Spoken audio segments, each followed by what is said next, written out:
बड़ा पहलवान तीर चलाता है। देख क्या रहे हो? निशाना बिल्कुल सही लगा है। तुम्हारी आंखें ही खराब हैं। ये देखकर छोटे वाले को जलन होती है और वह भी तीर निकालता है और धर देता है तीर के ऊपर। तीर के ऊपर तीर, उसके बाद बड़ा वाला मोमबत्ती के ऊपर निशान लगाता है। यह फीमेल मोमबत्ती है। तीर को देखकर वह अपनी चोली ऊंची कर लेती है और निशाना चूक जाता है। ये क्या हो गया? छोटा वाला अपने नैनों से निशान नहीं बल्कि दांतों से निशाना लगाता है, वह भी उल्टा देखकर।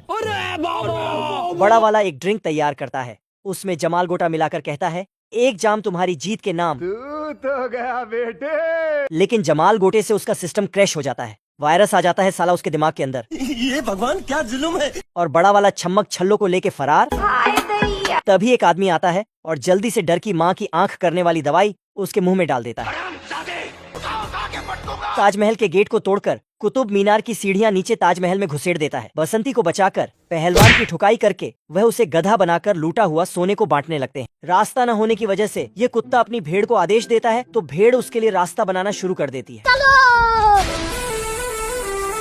नदी को साफ कर देती है। बेचारे, इनका तो घर ही उजड़ गया। वह अपने सोलर सिस्टम को पार करके गैलेक्सी छोड़कर एंड्रोमेडा पहुंच जाती है। यहाँ पर गायों का राज है। तो चलिए शुरू करते हैं। मैंने उसको इतना देखा। एक गाय दौड़ के सुट्टेबाज को बताती है इशारों से, लेकिन साले को कुछ समझ नहीं आ रहा।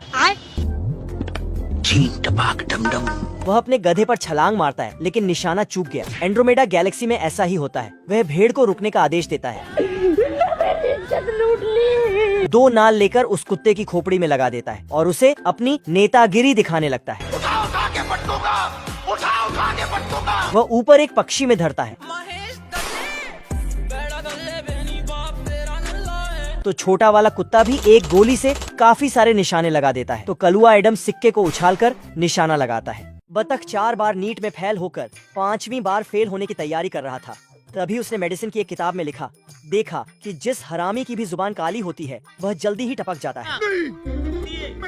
बतख तुरंत अपनी जुबान शीशे में चेक किया तो वह सच में काली थी। बीमारी की ओर लक्षण देखे तो उसमें अंधापन भी शामिल था। आंख पर हाथ लगाकर चेक किया तो इसके तीनों हरामी बच्चे लाइट जला बुझा दिए।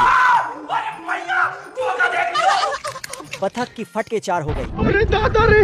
बतख को पूरा शक हो चुका था कि वह अब टपकने वाला है। आज मैं मर गया भैया। मेरे घर पे चलो। बेचारा मौत के डर से बिस्तर पर पड़ रहा और इसके बच्चे इसकी सेवा करने लगे। मैं मरी जाऊंगा भगवान। बतख अपने सारे प्रॉपर्टी इन तीनों के नाम करके टपकने के लिए तैयार था। तभी वह तीनों हरामियों की हरकत पकड़ लेता है। ये क्या हो गया? तेरी बहन का। सॉरी। बतख तीनों की चाल समझ गया, लेकिन भी धूप आ गई तो ये हॉकी खेलने बाहर चल दिया। चलो।